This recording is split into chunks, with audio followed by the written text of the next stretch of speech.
dans des organismes comme le regroupement littéraire jeunesse de Sainte-Chose, dont je tiens à saluer ses membres qui sont ici ce soir, pour leur appui et leur amitié.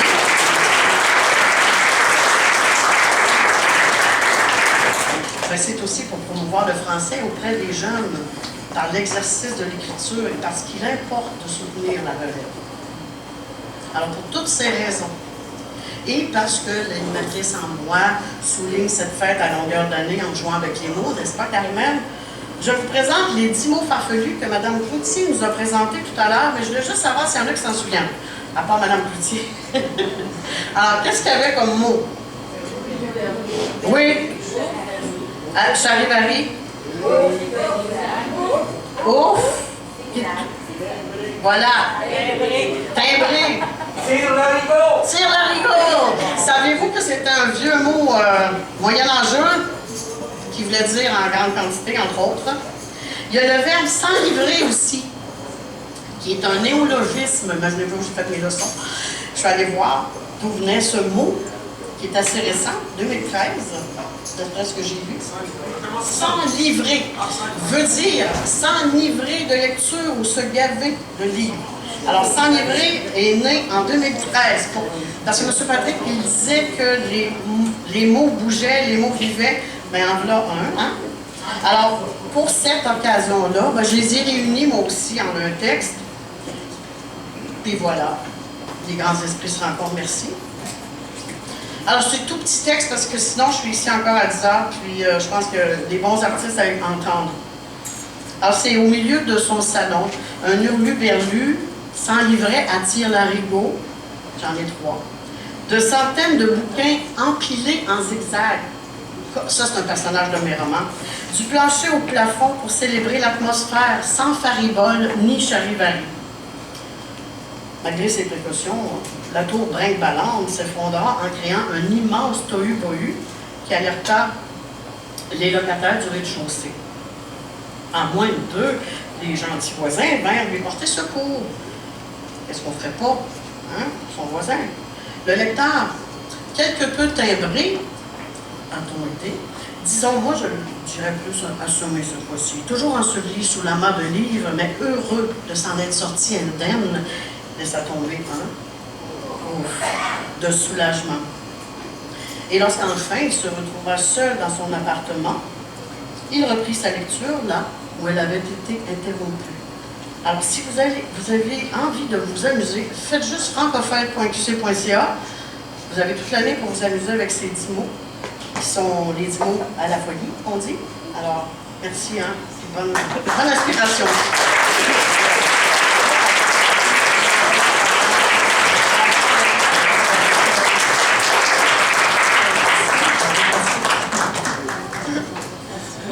Merci beaucoup, Mme Girard. Merci beaucoup. Merci énormément, en fait. Je tiens juste à dire, Charivari, là. Bon, oui, il y avait un quiz, là, avec Guy Mongrain, là. Mais c'est un vieux mot du Moyen-Âge, hein, Charivari. Vous savez, ça faisait partie du mariage. Quand les jeunes filles allaient à l'église, ça faisait une fille de moins à marier, donc les hommes du village étaient fâchés. Alors, quand le marié partait pour aller à l'église, les hommes du village sortaient, faisaient plein de bruit pour avertir tout le monde, et là, on lançait des insultes aux mariés. C'est une question de développer de saines relations de voisinage. Mais une fois mariés, évidemment, qu'est-ce qu'on faisait? On les gâtait. On les gâtait en leur donnant plein de cadeaux, et d'ailleurs, la tradition du cadeau au mariage, ça se poursuit encore aujourd'hui, mais à l'époque, évidemment, donner de l'argent, ça ne se faisait pas vraiment, puis payer des voyages, les gens ne voyageaient pas non plus. Donc, qu'est-ce qu'on faisait? On les gâtait en leur donnant des gâteaux, des sucreries. Et le sucre le plus répandu et naturel à l'époque, bien sûr, c'était le miel. Donc, on leur donnait des gâteaux au miel pendant une bonne durée de temps, mais en fait, on leur donnait ça pendant un mois de temps. Évidemment, comme les gens n'avaient pas de calendrier ou encore d'horloge, ils devaient observer la nature pour voir si le mois était bien passé. Donc, on leur donnait des cadeaux pendant un mois en observant la lune, ce qu'on appelait la lune de miel. Et voilà. Ouais, c'est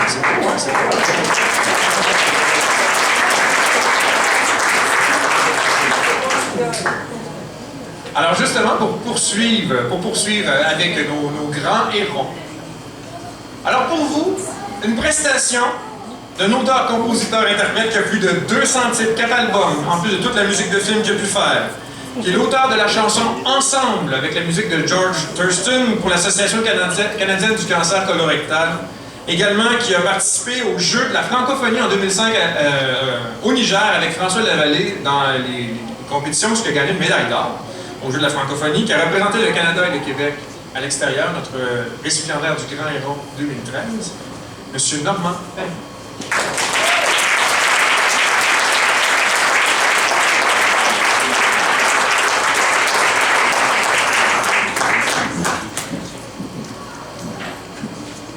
Bonsoir. Parlant d'oiseaux, c'est tout un oiseau en cette joie.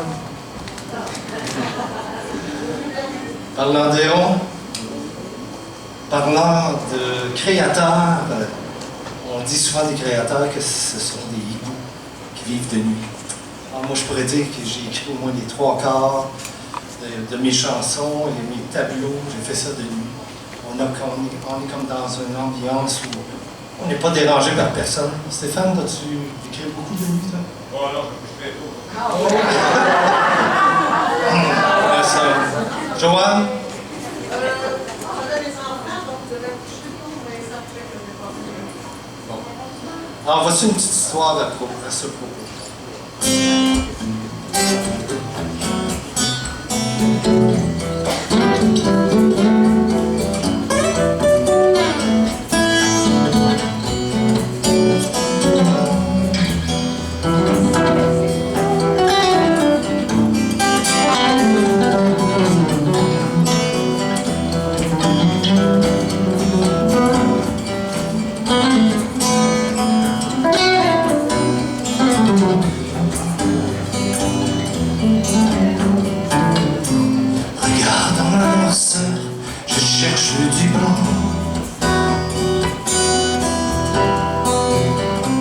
Compte les brebis, les moutons, comme un enfant. Imagine des ronds de couleurs sur les murs, les plafonds. Y'a rien à faire, mais son lit me tire du lit et elle me dit: qu'est-ce qu'il y a, qu'est-ce qu'il y a, qu'est-ce qu'il y a, mon bel amour? T'en vas pas, t'en vas pas, t'en vas pas, il ne fait pas jour. Calme-toi, calme-toi, calme-toi, n'éveille pas l'aurore.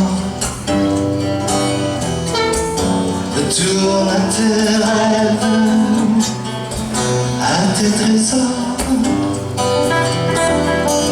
Calme-toi, calme-toi, calme-toi, n'éveille pas l'aurore. Retourne à tes rêves, à tes trésors.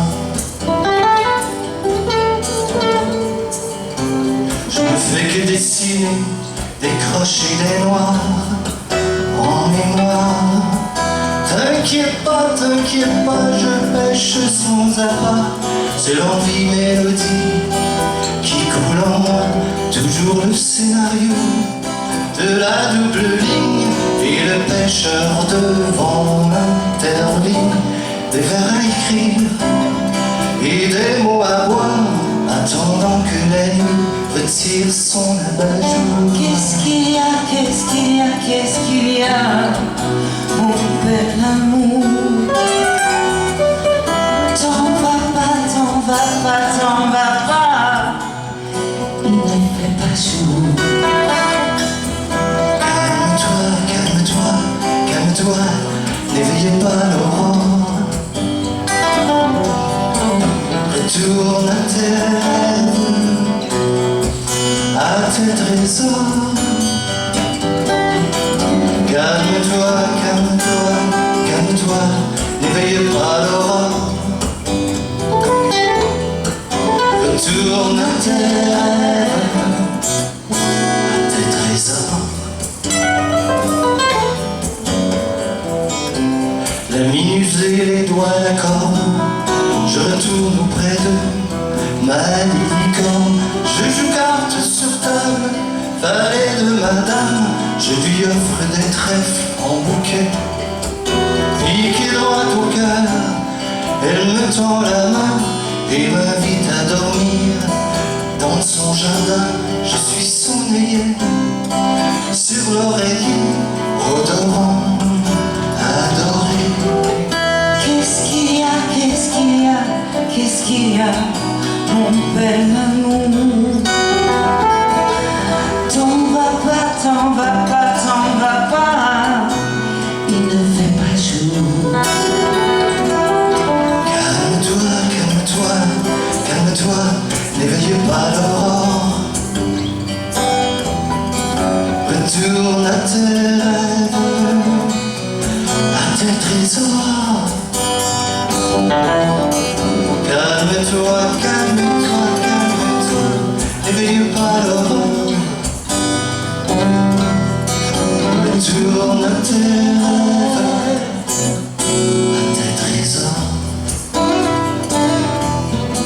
Retourne à tes rêves, à tes trésors. Retourne à tes rêves.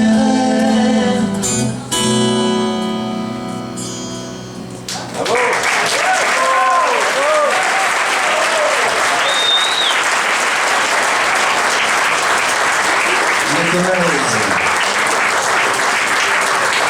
Mon oiseau. Stéphane, on pourrait l'appeler le polyglotte, l'oiseau polyglotte. Est-ce qu'il y a des amateurs d'ornithologie ici? Alors, on est des grands amateurs aussi. Des oiseaux de nuit, mais des oiseaux de jour aussi. Alors, Stéphane, ça devrait être comme le moqueur polyglotte. Vous savez, le moqueur polyglotte, on était dans un endroit où on observait les oiseaux dernièrement. Et Lee reproduit le chant du cardinal. On entendait un bout de chant de cardinal semblable. Alors Liette s'est mis à siffler. Alors il est parti, il a chanté la mélodie, puis il est allé chercher la mélodie à l'octave, puis là, il est parti comme Stéphane. Je dis toujours que Stéphane était payé à la note, il serait riche. Hein? Alors, je vais encore vous parler d'un autre oiseau. L'oiseau que je me suis servi, dont j'ai donné le titre même à l'album, le dernier album que j'ai produit il y a quelques années. Alors, il s'agit d'un oiseau qui se nourrit de poissons, comme le héron, qui survole le fleuve, les lacs.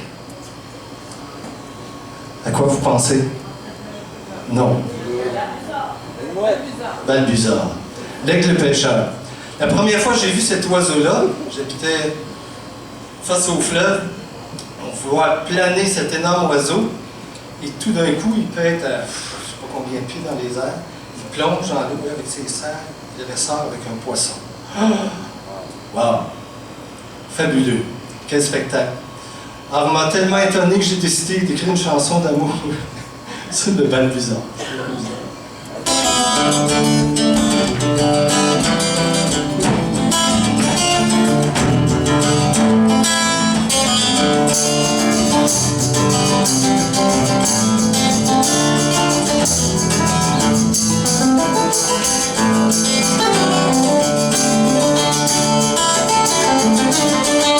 Je me hasard quand elle s'arrête sur mon perchoir pour me frôler, m'épauler.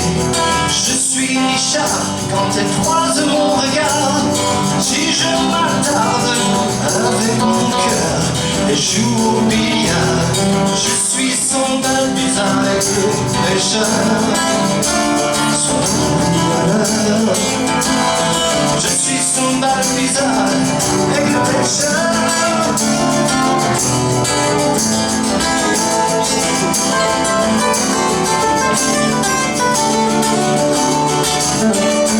Comme une cale, là au-dessus d'elle, je tangue, déploie mes ailes, et je fonce sur elle.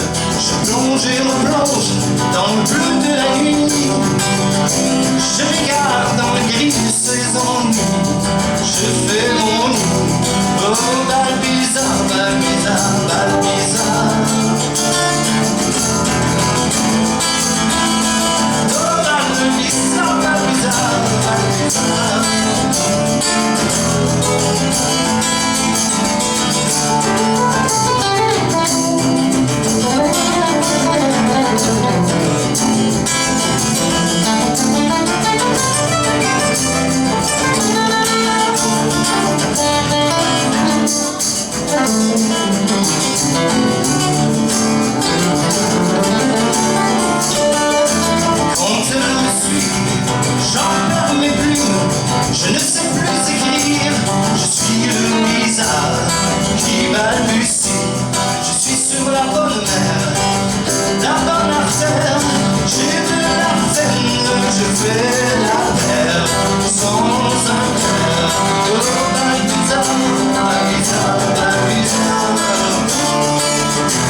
s'enchaîne la figure sur mes os.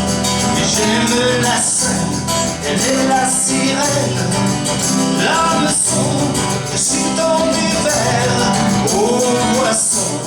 Et j'ignore, oh Balbuzard, Balbuzard, Balbuzard. Oh Balbuzard, Balbuzard, Balbuzard.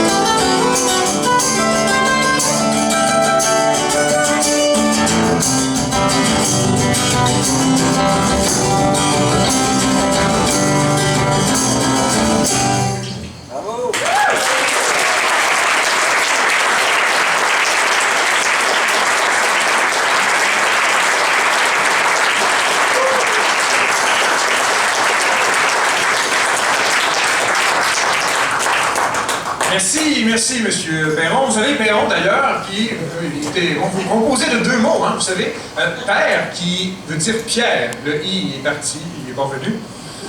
Et on, qui veut dire petite pierre. Ah, voilà, petite pierre. Et voilà. Je tiens à saluer la présence avec nous ce soir de monsieur Louis Plamondon, député fédéral du Bloc québécois.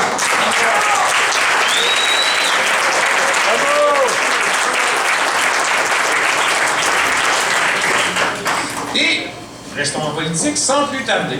Il me fait plaisir de vous présenter la présidente d'honneur de la soirée de ce soir, la députée de Richelieu, ministre déléguée à la politique industrielle et à la Banque de développement économique du Québec. Accueillons Mme Hélène Zakaïev.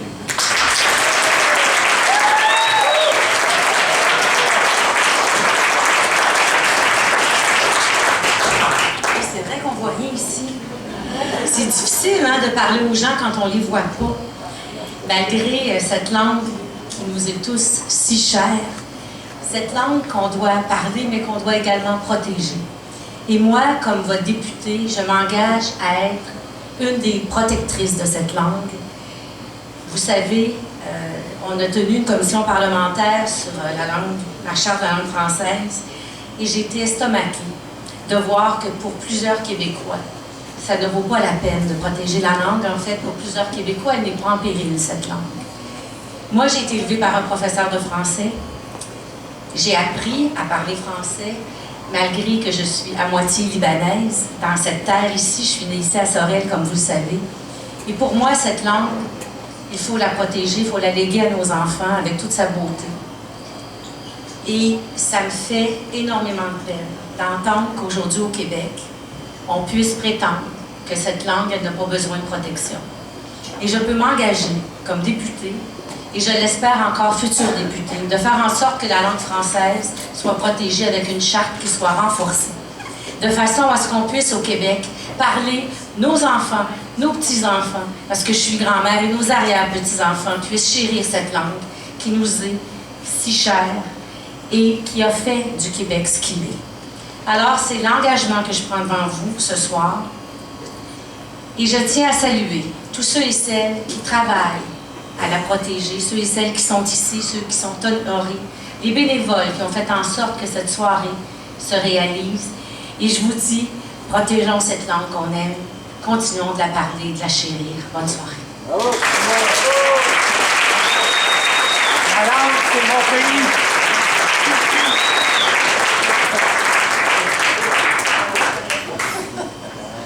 Alors, ben, nous allons remettre un prix, effectivement. Donc, voilà, remettre un prix. Alors, ce prix est pour Mme Josée Bolduc.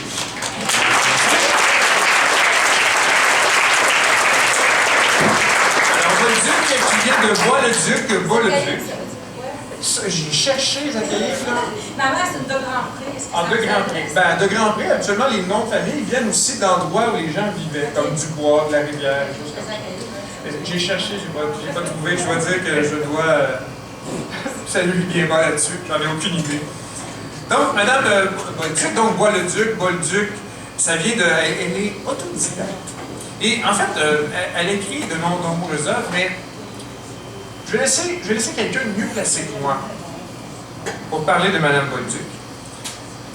J'inviterai Mme Josée Gagné à nous lire un texte, petit résumé sur Josée, écrit par Michel Bolduc, sœur de Mme Josée Bolduc.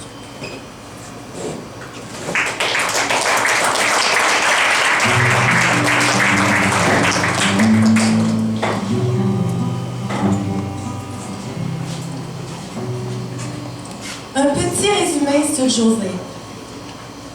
Elle était enseignante, adorait son métier, sa famille et ses 2 enfants et son mari. Elle avait une très belle vie, une belle famille, des amis. Elle faisait des voyages et les fins de semaine, elle faisait de la moto en compagnie de ses amis. Elle s'était même acheté une moto. Sa vie a beaucoup changé depuis l'accident. Tout est plus compliqué depuis. Mais elle ne se décourage pas. Il y a 17 ans, elle a eu un accident et a été hospitalisée 2 mois à l'hôpital Charlemagne.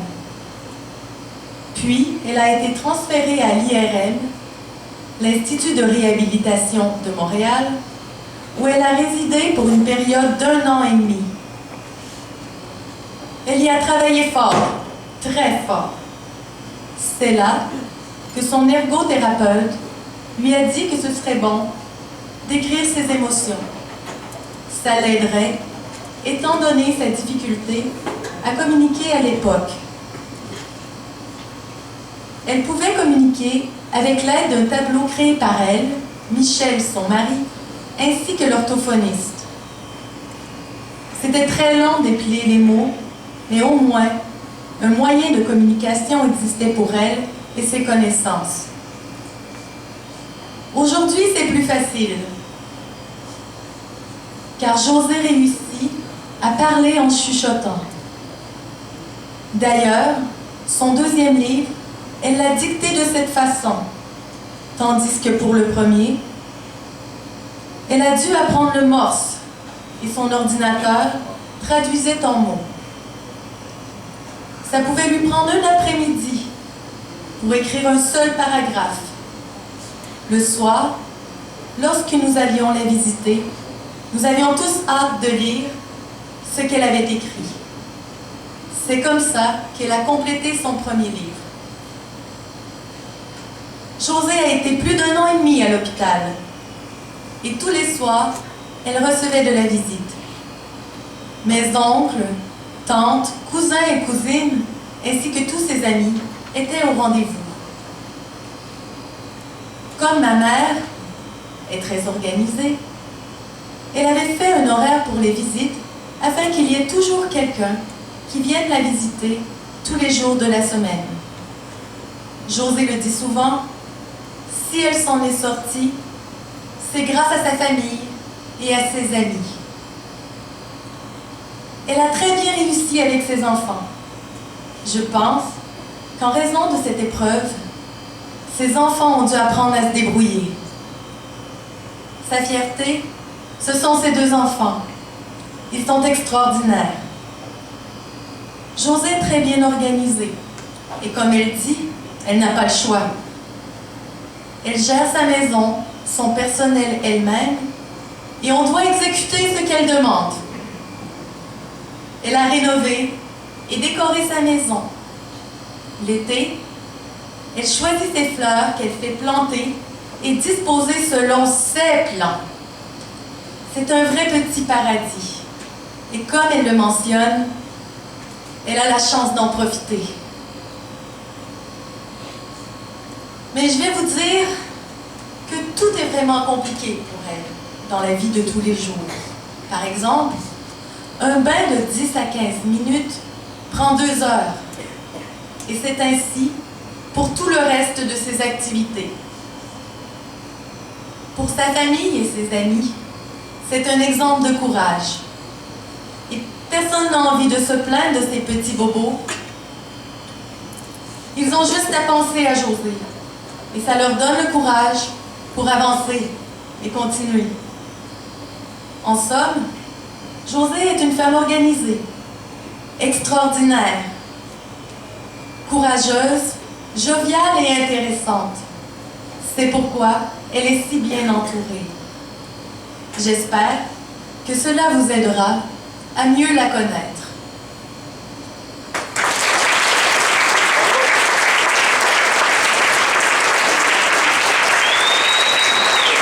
Alors, le certificat d'honneur et de mérite Marie Didas, remis à José Bolduc par Madame la ministre Hélène Zakaïev, députée de Richelieu.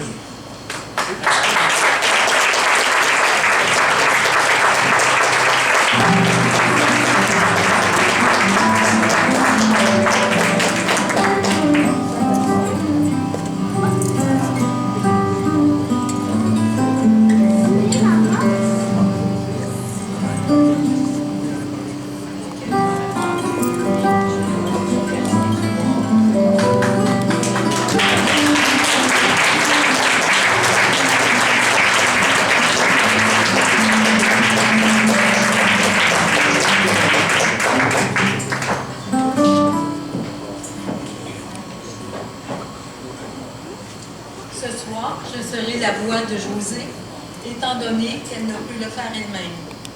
C'est elle qui a écrit le texte ce matin. Merci beaucoup d'avoir pensé à moi. Je pensais jamais que mes livres continueraient à vivre après tout ce temps. Pour moi, ils font partie de mon passé. J'ai été vraiment flattée par l'honneur que vous me faites.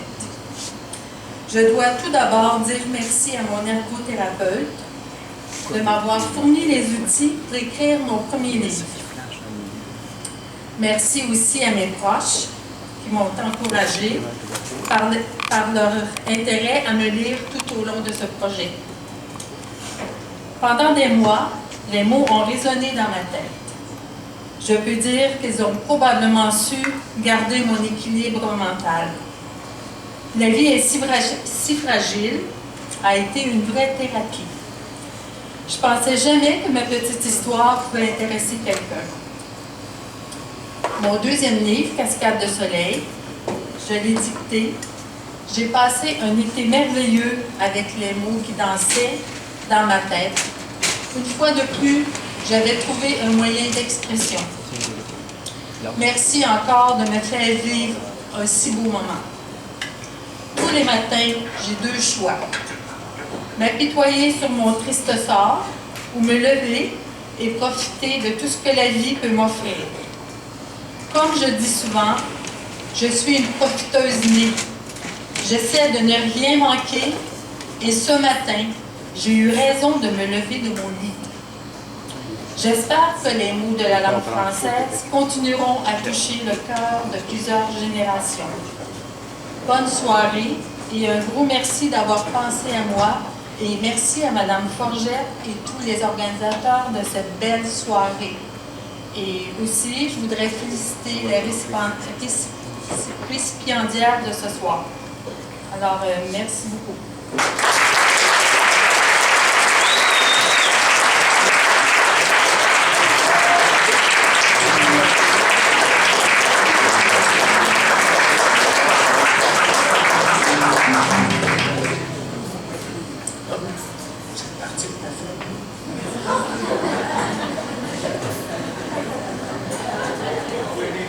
Ben, c'est ça, ça va finir plus tôt, hein? Alors, bravo, bravo! Et maintenant, pour le certificat d'honneur et de mérite Didas Beauchemin, je vous prie d'accueillir M. Gilles Réon, qui remet en paix M. Claude Rochon.